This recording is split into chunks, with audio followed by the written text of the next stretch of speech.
You submitted all your Academy and ROTC applications. You received a congressional nomination. You got an LOA, perhaps. And then DODMERB hit, and it's been a mess. You're stuck in the medical waiver process. And here you are only 3 months before basic starts, and you don't know if you're going to get medically cleared. The future is completely up in the air because of one thing, medical. It's the last hurdle. Does any of this sound familiar or sound similar to your situation? I get it. I personally went through the DODMERB process in 2003, so it was a long time ago, but I was in your shoes at one time. DODMERB put me in remedial status just 2 months before my I-Day started. I went to the Air Force Academy. I ran around to obtain additional medical information so I could be qualified. Notice what I said. I didn't submit my application early, so I only had 1 or 2 months to get out of the remedial status. And when I saw my orthopedic follow-up wrist evaluation, the doctor wrote a letter and submitted my medical treatment notes to DODMERB. Otherwise, I wouldn't have been medically cleared, and I wouldn't be standing before you today. I would have been medically disqualified and forced to reapply. So, ladies and gentlemen, my name's Travis Whittick with Academy Endeavors. I'm here to help you not make the same mistakes I made. I'm here to help you go get your dream. And a pivotal part in doing so is the medical process, and that's what we're going to talk about.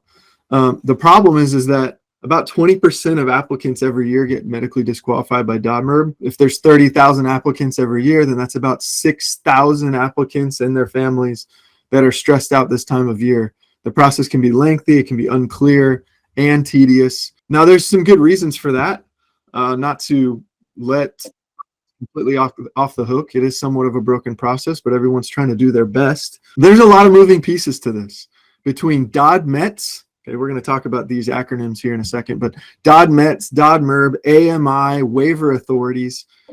Nothing short of a miracle when something like this runs smoothly. There are tens of them and thousands of you. All right, there's about 20 to 40 people in the DODMERB office, and the waiver authorities aren't that big. Okay, and they're trying to wade through thousands of applications. So there's tens of them and there are thousands of you. And it sometimes all hits at once, and it's around this time of year in the spring. And then there's a huge backlog, and young people are reaching out and can't get answers because they're inundated with tons of medical records to wade through. And everyone has a unique medical record, right? So it takes time to wade through each file. All right, so those are the few of the reasons why this process can be extremely cumbersome, both from the Department of Defense side and from the applicant side. And so our intent, our dream, in fact, is that everyone on this call, listening in, 100% of you would get medically qualified and be able to go to the academy this summer. However, waivers are extremely limited, and some medical conditions are more waiverable than others. And so our goal is to, at the very least, provide clarity on how it works and increase your chances, or if not maximize your chances of getting a waiver. Now, there are two primary groups on this call listening in. There are high school seniors and high school seniors' families that are currently under waiver review, and you are stressed. You are wondering whether everything you've worked so hard for the last 18 years is going to not come to fruition. This information is primarily for seniors. However, there is a second group that we do want to address and help at the same time, and that is high school juniors and sophomores that are checking out this process and are trying to get prepared. So our intent is to serve both groups with this presentation. And so before we get any further, I want to start with a few disclaimers. First, Academy Endeavors, we're not doctors. We're not affiliated with the Department of Defense, and we do not work for DODMERB. Second, the medical process can test your integrity. We do not endorse lying, and falsifying your medical history can lead to confinement, fines, or dishonorable discharge. So we do not suggest that. Third disclaimer, Academy Endeavors does not claim to be experts in every condition of the human body. It's a question about the interior lymphoma of the spleen, okay? We may not know. Each year, there are new conditions that pop up that we research alongside of our candidates. See us as fellow sojourners with you in this process. If we don't know a question during this webinar, we will tell you as such. And then we'll have to research it and get back to you.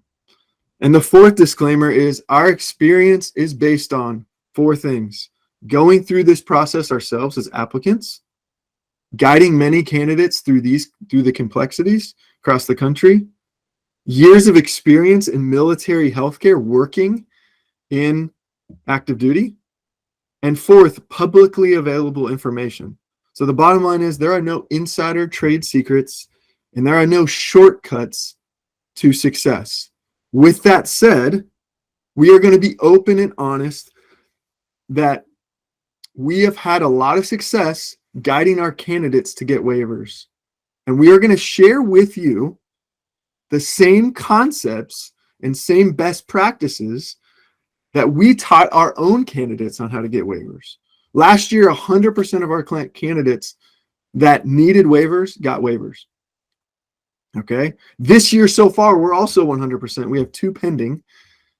All right. But the rest of them have received waivers, those that needed them. And we're not talking about just minor little things here. We're talking about some major diagnoses like suicidal ideation, asthma, peanut allergies, knee reconstruction. Okay. We're talking about major things that we've seen waivers come through. And we want to share with you why we believe those things happen for our candidates and maybe didn't for some others. All right, so we're going to do 4 things tonight. Here's the outline. First, we're going to provide an example of a DODMERB timeline. We're going to attempt to do the impossible and put the DODMERB process on a timeline. It is very difficult to do that, but we're going to provide an example of one. All right. Second is we're going to walk you through the DODMERB process with best practices for each phase. Third, and I think this might be the most helpful part of this presentation, is we're going to share real case studies of 2 candidates who had extensive issues and were cleared. All right, and we're going to tell you their problem. We're going to tell you, without naming names, we're going to tell you their problems. We're going to tell you what we found. We're going to tell you what we recommended they do, and then what the result was. All right, and then 4th is we're going to end with live Q&A. Okay, so don't hold back your questions, but please, please, please do this. Engage. Take notes. All right, engage in this process. You will get out of it what you put into it. As most teachers you probably heard in school say, it is 100% true. Stop the multitasking. Let's go. All right, so the first thing we're going to show you is a timeline. So this is an example. This is an example of a DODMERB timeline. Is it exact for your situation? No, it can't be, because the DODMERB timeline depends on how soon you complete your application or how soon you progress through your application. Okay. In this case, this example, this young man or woman completed his or her application on August 31st. Okay. And so everything in this DODMERB timeline shows somebody that completed their Academy application at the end of August, early September. All right. But this will still be helpful for you listening in that have yet to go through this process. And we're going to get to what will be helpful for those that are seniors that are stuck in the waiver process. So on the left-hand side, you'll see Academy application requirement. Academy is on top. You'll see nominations in the middle. You'll see DODMERB at the bottom. We put these 3 buckets together in one slide because applicants have different deadlines for each of these categories. All right, the vertical lines. Now, the red lines are typical deadlines for Academy applications and Congressional nomination applications. So that's here and here. Okay, the green line we already discussed. That's the example application submission date. And then the 2 black lines is what I want to drill in on in the red dotted line. Okay. If we begin with the end in mind, we get a lot of questions about DODMERB timeline. When can I expect the waiver to come through? When can I expect them to look at my medical waiver and decide? All right. Well, let's start with the end in mind. In late June, you are going to report, hopefully, if you get accepted, you're going to report to I-Day, R-Day. They call it different things for different academies. Essentially, you're going to report for basic training. That is in late June. All right. If we back that up, and so obviously you have to be medically cleared before late June. Otherwise, you're not reporting to basic training. If we back it up to just a little bit, a few months, on May 1st is National College Decision Day, when most colleges ask you to put down a deposit to secure your place in the class. For the academies, their goal is to get most DODMERB decisions and appointment decisions out before April 15th. Why? So that you can decide the academy alongside all your other colleges and the other options that you have going for you. Okay, 2 weeks before National College Decision Day. Now, questions arising from this. One of them is about, can you be cleared after April 15th? And the answer is yes, you can. It's possible, especially if you already have an LOA. Okay, the academy is already reserving a spot in the class for you, and they just haven't got to your file yet, or there's some pending AMI, additional medical information, that they have yet to review. Okay, so that's why it is a dotted line. However, most of you should expect to receive a decision on your waiver by April 15th, before April 15th. That means that your goal should be to respond to all additional medical information and any medical documentation that you want to submit on your own doing that's not in response to an AMI request by April 1st, to give them 2 weeks, at least 2 weeks, for them to review it before the deadline that they're most likely going to look at your file. Also, we have these phases in here. We're going to talk about those in detail in the next slide. All right, but first we wanted to lay out a timeline so it's very clear, because up here is, like I said, the academy requirements, and you're going to be looking at, when the academy, if you're a junior, for example, the academy applications are going to open up in the summer, and you're going to hopefully complete those applications as soon as you can. And the pro tip here is get your application in as soon as you can, so you have more time on the back end to get through this DODMERB process, especially if you foresee that you might have an issue with getting medically cleared. Okay, so that's one pro tip that we want people to take away from this slide. All right, the other one is for seniors, saying, hey, when you get an AMI request, send it in as directed as soon as possible, just as they asked for it, in the form that they wanted in. Give it to them as clearly and as expediently as possible, because everything can have a lag to it, and you don't want the lag, or you don't want the delay to happen on your end, right? Remember, there's tens of them, there's thousands of you.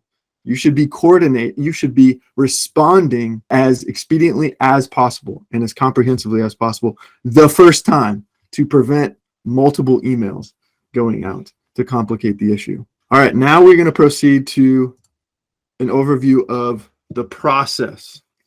All right, the DODMERB process. Now we break down the DODMERB process in 8 phases. All right, and we're going to spend a lot of time on this slide.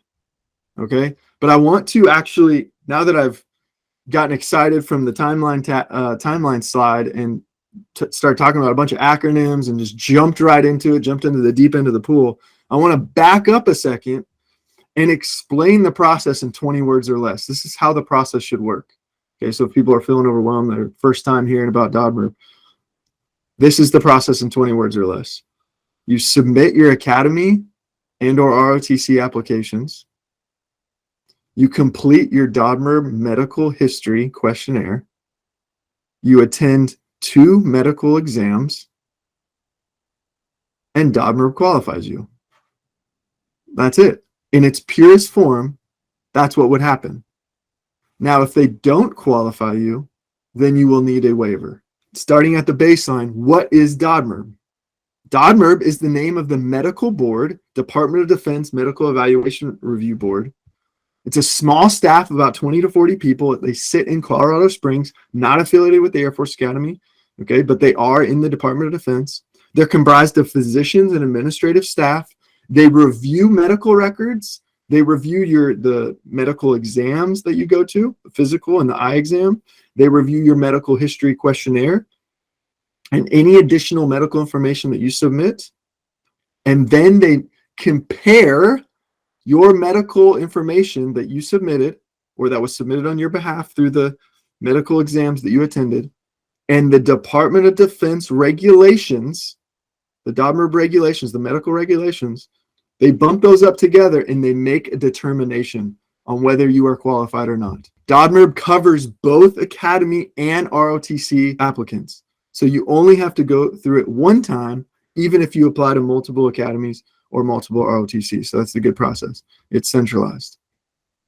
All right, so let's talk about phase one, completing your application. When you submit your application, the DODMERB process starts. Academies send your name and your social to DODMERB. DODMERB emails you to set up your DODMETS portal. It's a different portal. You're going to have two portals in this process. And then you move to phase two. DODMETS.com is the portal through which you'll complete your medical history survey and book your medical appointments. All right. And the pro tip for this one, we already said, this is the best practice. Submit your application early.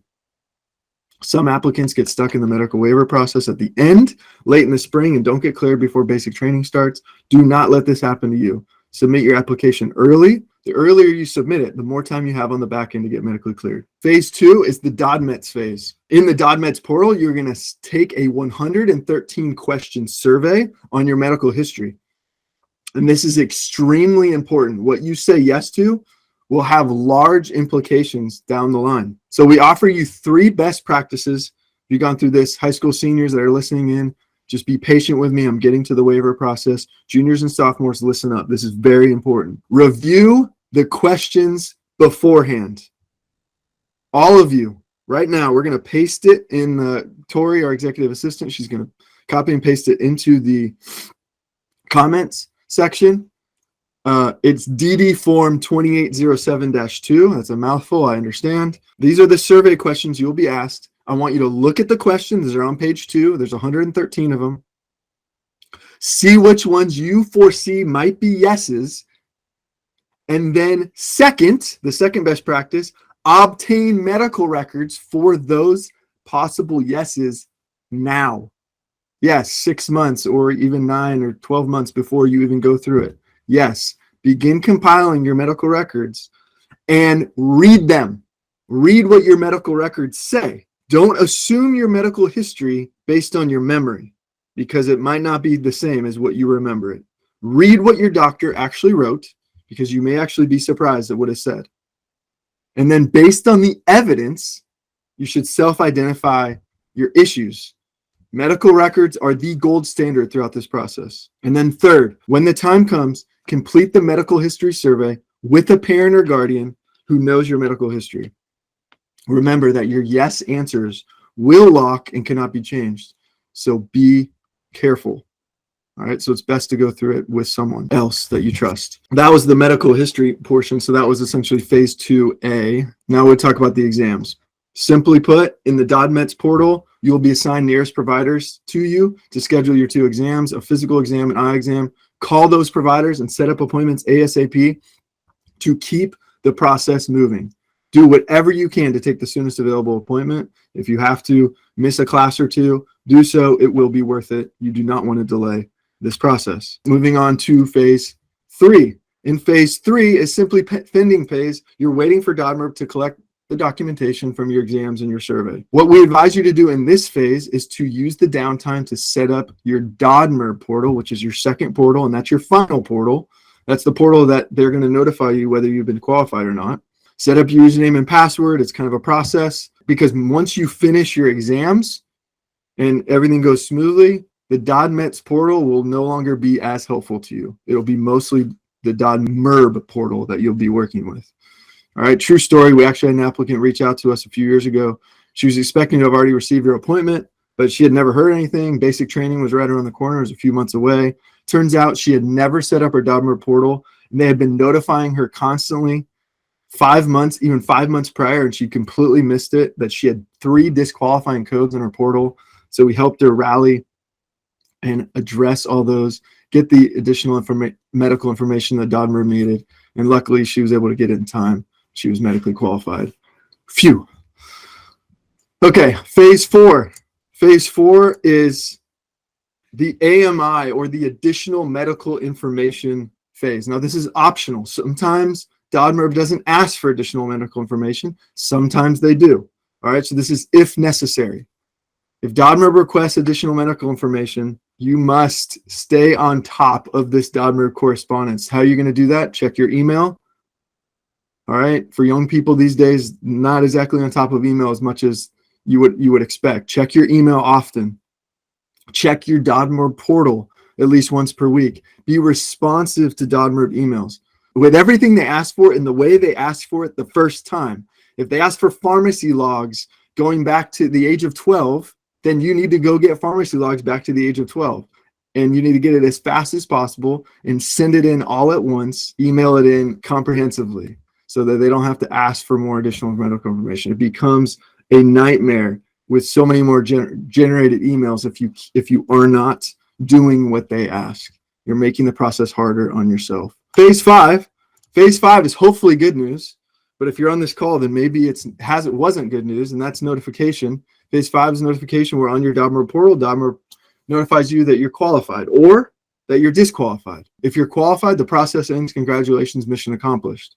You don't have to worry about the rest. But if you're not qualified, then you must need a waiver, so you'll proceed to phase 6. Phase 6 is where the academies and or ROTCs are considering whether to move forward with a waiver. Now, if you are awarded an ROTC scholarship offer, then you will automatically go to phase 7. Okay, let me say that again. If you are applying to ROTC, you won't see any waiver processing going on until you actually are offered an ROTC scholarship, and then you will immediately go to phase 7 because they've already deemed you competitive for a waiver. But however, the academies work differently. All right, you must be deemed competitive by the academies for a waiver. They do not move forward with everybody to get a waiver. The academies do not move forward with all applicants for waivers. And so what does deemed competitive mean? Well, if you have an LOA already, then you are deemed competitive, and you will move forward to phase 7. If right now you haven't heard anything, whether they've moved forward or not with your waiver, okay, you might be in phase 6 because they haven't determined yet whether you're competitive. All right, meaning they haven't determined whether you are highly likely to get an appointment. Okay. That is a process that some people are stuck in right now. Here's something we need to foot stomp. Waivers are determined by the agency that you applied to, not DODMERB. Let me say that again. Waivers are granted or not granted by the academy or the ROTC scholarship branch, not DODMERB. All right.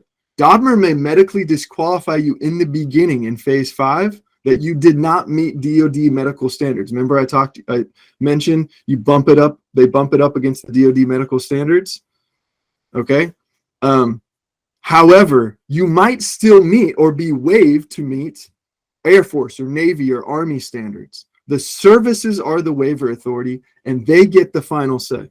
We now are getting into the meat of this about waivers. All right, what gets waived, what does not? Well, in our experience, it is determined upon 5 things.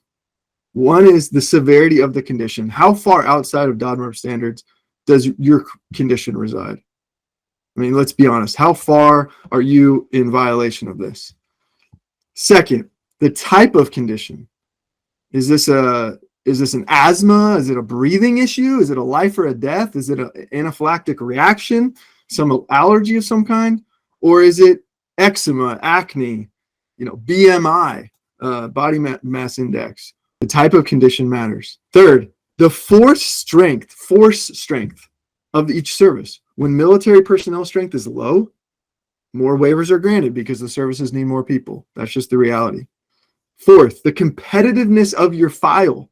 Waivers are limited. They want to give waivers to the most competitive applicants, including if you're a recruited athlete. And fifth, the agency itself. So USAFA might waive something that the Naval Academy won't. For example, color deficiency. USAFA is much more liberal with their color deficiency waivers than the Naval Academy. Just one example.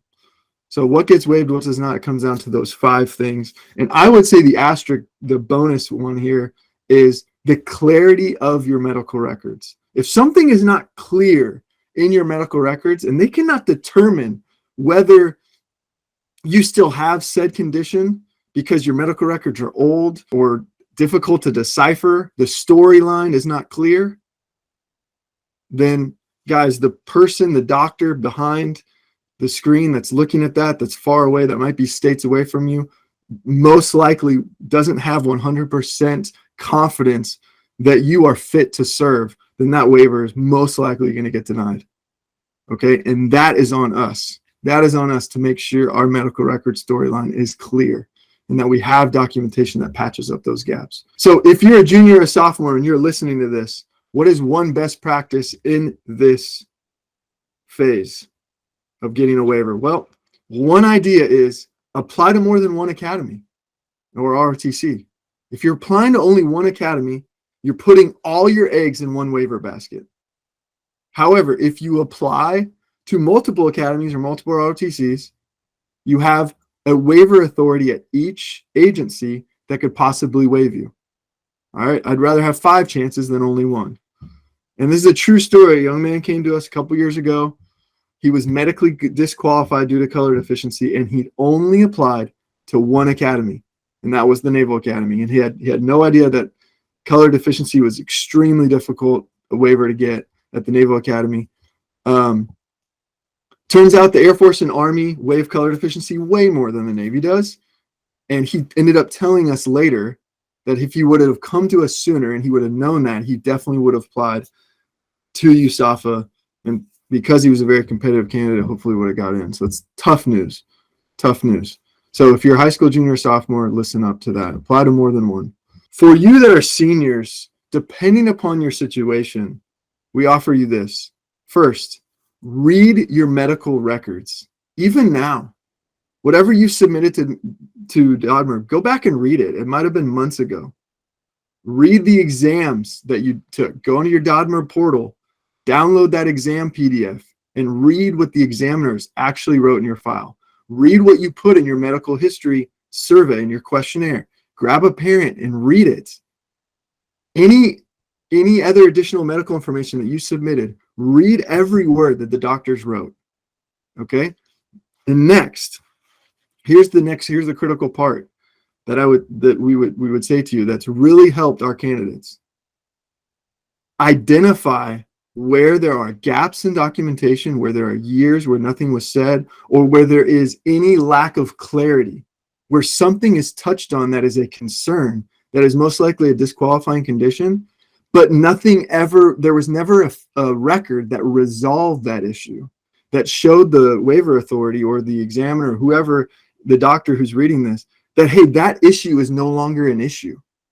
If you're leaving something open-ended, if you're leaving strings untied, we need to go back and tie those strings through tighter medical documentation by pursuing appointments now before it's too late, ideally before, like we said, April 1st, and submitting those into DODMERB before April 1st so that you can maximize your chances of a waiver. Now, this is general advice, and I realize with general advice, it doesn't exactly apply to everybody, but in general, medical records is how you win waivers. And medical records is how our candidates, 100% of them so far, have received medical waivers for their sometimes serious conditions. And we're going to share a few case studies with that. That leads us to the case studies here. All right, we have 2 case studies. We only have 2 slides, guys, so this is the last slide. We'll go back to the timeline tab, but we're going to talk about these case studies, okay? So listen up. So the first is a young man and his parents. They came to us late in the process last March. He needed a waiver for 2 things: history of asthma and history of brain injury. Okay, mild brain injury. We read his records, all of his records, and we discovered the following problems. First, in his asthma medical records, the pediatrician, no kidding, was writing in chicken scratch. It was very difficult to decipher his history. And second is for the brain injury, he kept telling us he had no conditions after this one incident. He had no concussions after this one time that happened. But his most current medical record about brain injury was 2016. And in that medical record, it said that his symptoms, the doctor had written, his symptoms were still present. He had no current medical record saying he'd been healed and he was functioning well. So our recommendation was the following. We had two recommendations for asthma and brain injury. First, we say go back to your pediatrician and get a narrative summary clarifying your history and severity of asthma for military service. Let me say that again. Go back to your pediatrician, get a narrative summary clarifying your history of asthma and the severity of it, and endorsing you for military service. And second, in this case, the young man had time to do this, find a second opinion from a pulmonologist, which is an expert in lungs, ideally one with a military background, who can provide a second opinion to the asthma and maybe do some testing such as a pulmonary function test, etc., that you can send in that would say something similar to what the pediatrician would say. Send both of those reports into DODMERB before April 1st. Okay, so that's what we said about asthma. The second thing for the brain injury, we said go back to your physician that evaluated you in 2016, which in this case they were still around, and have them clarify how many incidents there really was, which is one, and that you had no concussive symptoms after the incident, after 2016, after the last medical record that was left open-ended, and which in this case he had told us was true. So go back and get evaluated for that, and have the doctor say that and put his ND below his name and sign it. And second, if you have time, which in this case he did, go to a neurologist and get a neuro exam, ideally a neurologist with a military background, to provide a second opinion to the family medicine doctor that diagnosed you back in 2016. So now you have two pieces of medical evidence that are both saying the same thing. One of them an independent second opinion that has a military background. Send those reports into DODMERB before April 1st. And the result was that he was medically cleared by West Point for a medical waiver 1.5 months later.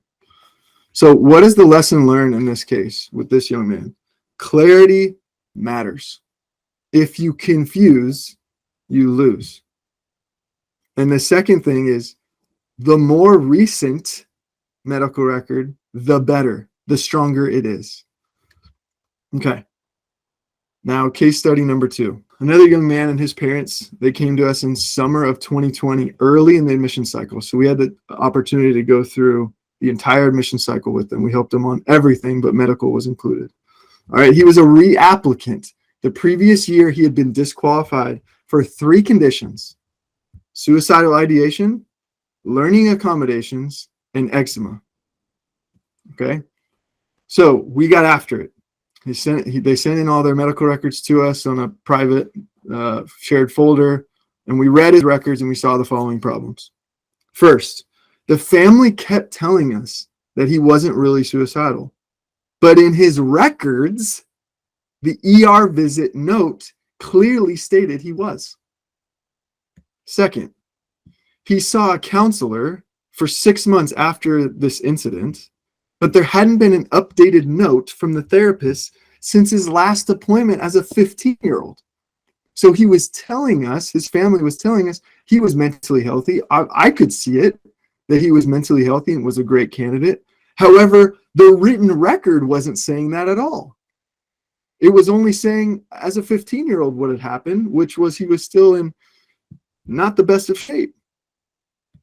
That's the second problem. The third problem, his learning accommodations were based on an ADHD and learning disability diagnosis from when he was in 4th grade. In 4th, there were no records at all for eczema, except a self-disclosed yes on his DODMERB medical history questionnaire. So we recommended the following things. First of all, we recommended he see his counselor, his therapist that he was seeing after the incident, and have an updated mental health evaluation, which he did do.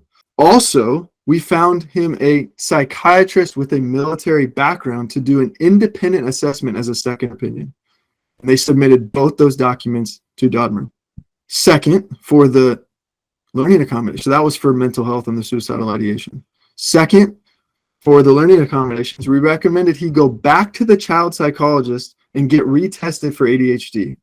And then if it went well, to get off accommodations completely. Now, like I said, disclaimer, we're not doctors. We're not telling you to get off accommodations. That is a decision that you and your family need to make, as well as any medications, etc. It is ultimately your call. We are simply advising on what would look the most favorable in DODMERB or the waiver authority's eyes.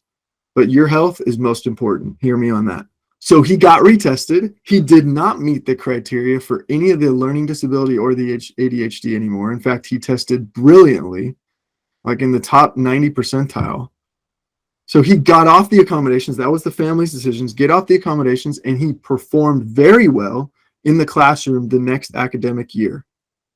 He also got a letter from his guidance counselor signed by all his teachers that even though there was a long list of accommodations that he was privy to, he actually only used one of the 4 things listed in his IEP, and that was even sparingly.